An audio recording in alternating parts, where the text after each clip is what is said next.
Kemarin kita sudah bahas bahwa dunia kuantum adalah dunia subatomik, dunia di dalam atom. Dan kita sudah bahas tentang atomnya, bahwa atom itu dimodelkan seperti ini. Di dalamnya ada elektron, proton, dan neutron. Nanti di fisika kuantum, atom tidak digambarkan seperti ini, tapi seperti ini. Lebih abstrak dan memiliki banyak bentuk. Kalian pun pasti sering mendengar kata kuantum, karena sering dijadikan embel-embel sesuatu supaya tampak keren. Tapi kalian nggak keren kalau nggak tahu dari mana asal-usul kuantum.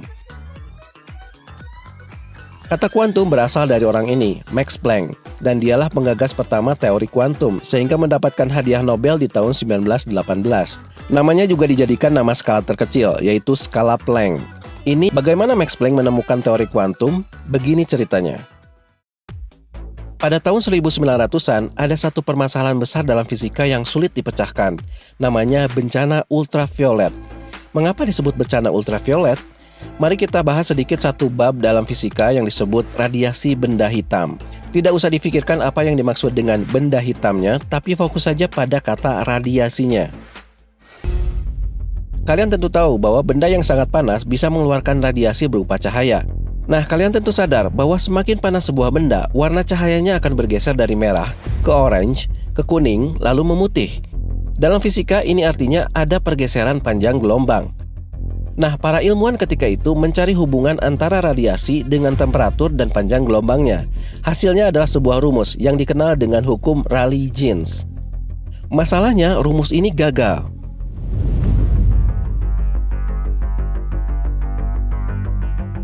Rumus ini meramalkan bahwa radiasi benda panas akan naik terus menuju tahingga begitu mendekati ultraviolet.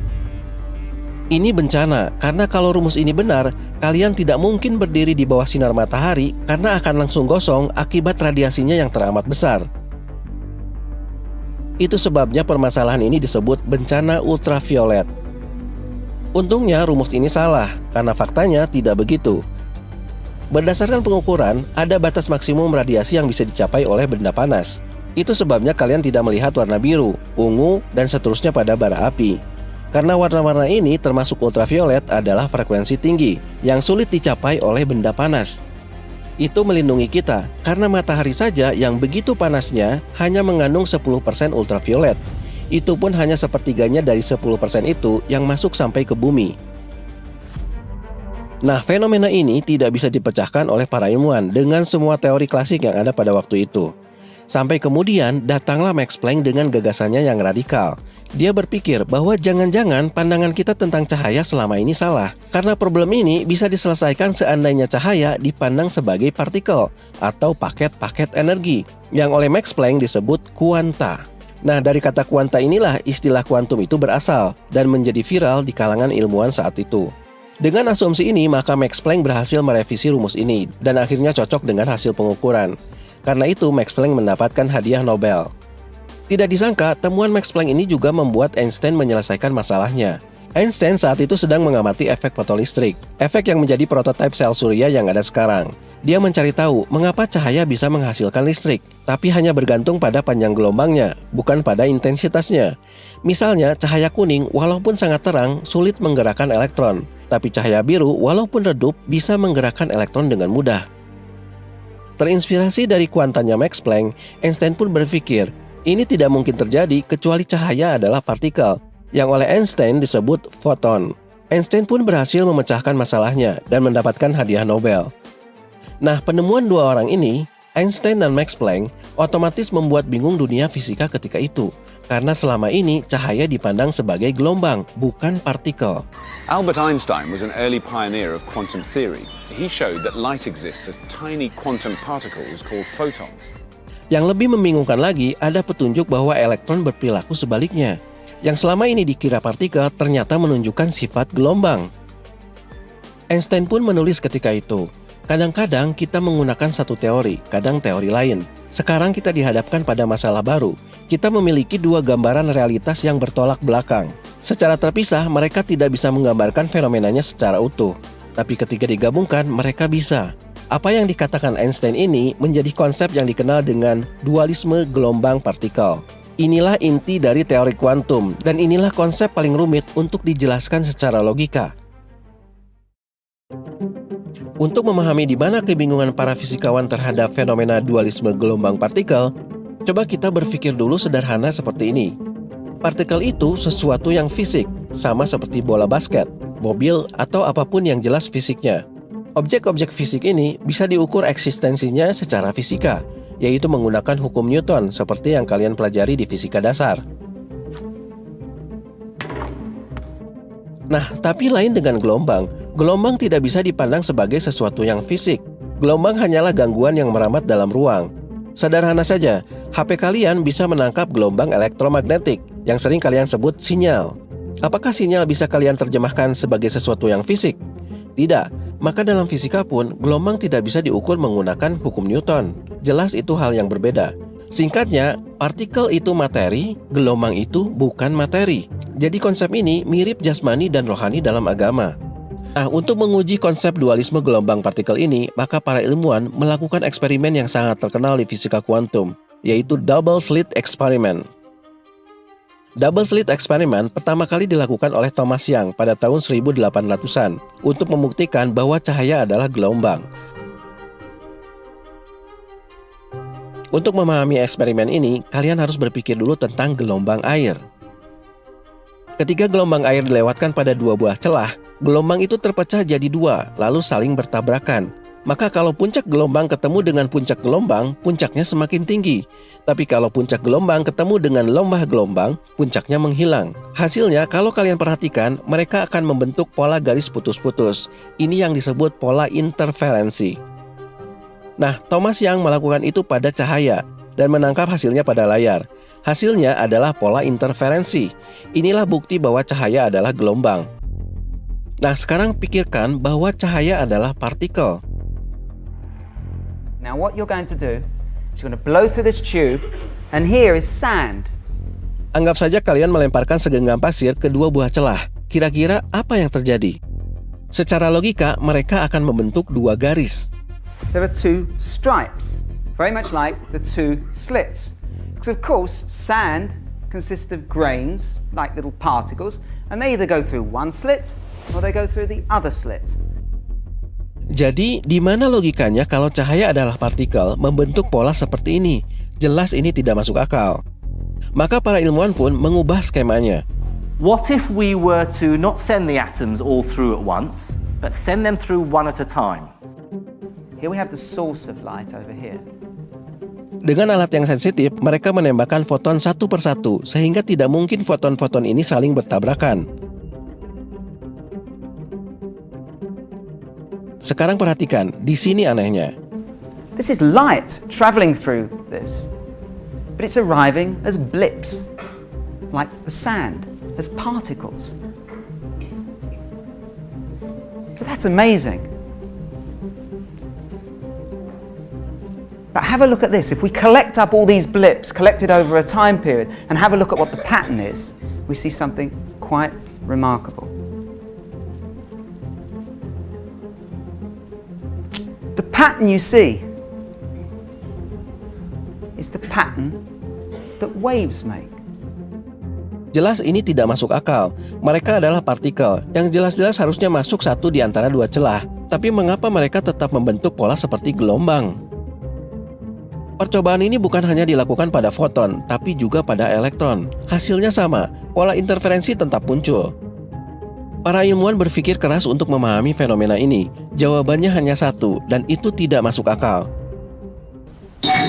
Tiap partikel seolah-olah memiliki jurus Kagebunshin-nya Naruto, atau sihirnya Dr. Strange. Mereka menduplikasi diri, lalu masuk ke dua celah secara bersamaan, lalu berinterferensi dengan dirinya sendiri, dan kembali menjadi satu partikel ketika mendarat di layar. How does one atom do that? Does it split in half? Does it become like a cloud that goes through both? Because remember, to make that pattern, that wave pattern, there've got to be two sources, two slits. The light's got to go through both slits. Neither are we allowed to say that the photons pass through both slits. This is the essence of the weirdness, of the spookiness in the quantum world. Tapi para ilmuwan belum puas. Mereka tidak rela dipermainkan begitu saja oleh partikel. Mereka kemudian menempatkan detektor di dekat dua celah tersebut untuk mendeteksi ke celah mana setiap partikel ini masuk. Lucunya, ini yang terjadi, guys. But of course, I've been cheeky here. I haven't shown you the results of the experiment. Pola interferensi hilang dan hanya muncul 2 garis, persis seperti butiran pasir tadi. Para ilmuwan pun syok. Jelas ini lebih tidak masuk akal dari sebelumnya. Bagaimana mungkin pola interferensi hilang hanya karena menempatkan detektor di sana? Dan berapa kali pun mereka mencobanya, hasilnya tetap sama. Pola interferensi hilang ketika detektor mencoba mendeteksinya. Tapi ketika detektornya dicabut, mereka kembali membentuk pola interferensi. Seakan-akan partikel-partikel ini sadar sedang diawasi atau tidak. Last bit of sneakiness that we can play with atoms. Surely now, we're going to get to grips with it. Leave the detector there, but just very quietly go and unplug it. Don't let the atoms know that you're not spying on them. Make them think that you're still detecting them. So, yeah, okay, we're going to run the experiment, atoms, okay, get ready, one at a time, we're going to be checking on you. All right, so run the experiment again. Now, if you can explain this using common sense and logic, do let me know, because there's a Nobel Prize for you. Disinilah para ilmuwan otaknya beku, logika buntu. Seakan ada tirai yang menghalangi mereka dengan dunia kuantum, yang membuat partikel-partikel ini tidak mungkin diketahui keadaannya secara pasti. Persoalannya adalah, foton dan elektron ini menjadi partikel hanya ketika kita mengamatinya. Jika tidak, mereka menjadi gelombang, menjadi sesuatu yang abstrak. Kalau ditarik ke arah yang lebih filosofis, persoalan ini menimbulkan dampak yang sangat serius. Ingat, partikel-partikel ini adalah penyusun atom, dan atom adalah penyusun alam ini. Sekalipun yang mengamati tadi adalah detektor, menurut para ilmuwan ini sama dengan mata kita melihat. Sekarang, kalau partikelnya saja adalah sesuatu yang abstrak, kecuali kita melihatnya, maka konsekuensinya alam ini tidak pernah bisa kita lihat secara objektif. Sesuatu itu nyata karena kita melihatnya. Jika tidak, sesuatu itu bisa dibilang tidak nyata. Einstein sendiri sulit menerima kenyataan ini, sampai berkata, apakah bulan tetap di sana ketika kita tidak melihatnya? Sedangkan Niels Bohr, yang dikenal sebagai bapaknya mekanika kuantum, mengatakan, semua yang kita sebut nyata berasal dari sesuatu yang tidak nyata. Using common sense and logic, do let me know, because there's a Nobel Prize for you. This is the essence of the weirdness, of the spookiness in the quantum world. Nah guys, fenomena yang sangat aneh ini membuat para ilmuwan sakit kepala. Bagaimana menerjemahkan situasi ini ke dalam bahasa fisika? Pada akhirnya, para ilmuwan mau tidak mau harus menerima kenyataan bahwa dunia kuantum itu adalah dunia lain. Hukumnya pun lain.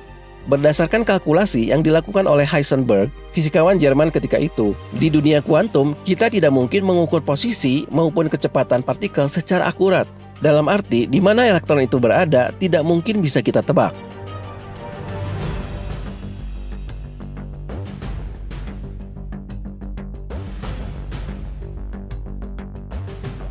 Hukum ini yang kemudian dikenal dengan the uncertainty principle, prinsip ketidakpastian.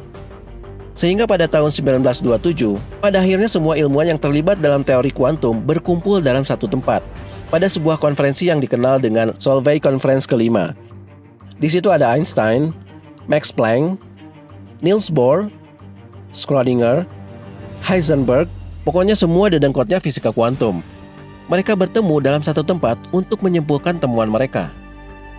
Kalian referensi yang sangat bersejarah ini pun ada 2 orang yang berdebat sangat hebat, yaitu Einstein dan Niels Bohr. Dua-duanya adalah pemimpin di konferensi ini. 2 orang ini sebetulnya sahabatan, tapi mereka berselisih pendapat. Keluarlah kata-kata Einstein yang terkenal pada waktu itu, Tuhan tidak bermain dadu. Mengapa dia berkata seperti itu? Karena Einstein tidak suka dengan kesimpulan Bohr bahwa teori kuantum sudah final. Bohr memilih menerima kenyataan bahwa dunia kuantum adalah dunia yang tidak bisa diprediksi.